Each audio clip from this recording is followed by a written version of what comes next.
Hi, my name is Mandy Fernandez, and I am submitting this video in regard to the scholarship and based on the future is female, because I am actually a life coach, and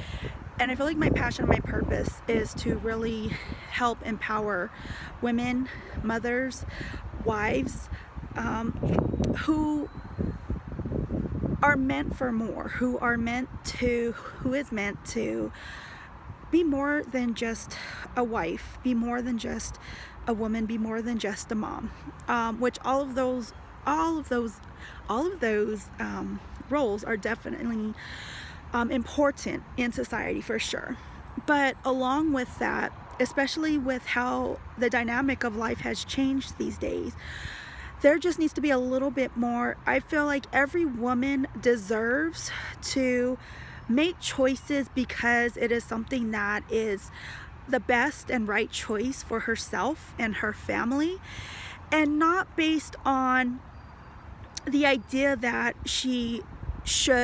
supposed to, she has to,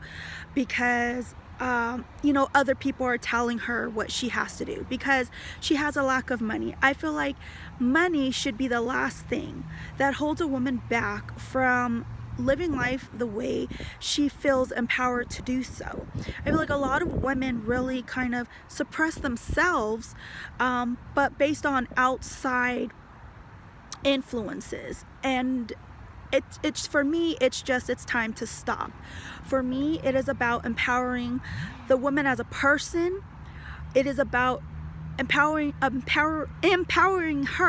to redesign her life, and then getting her the income to support that.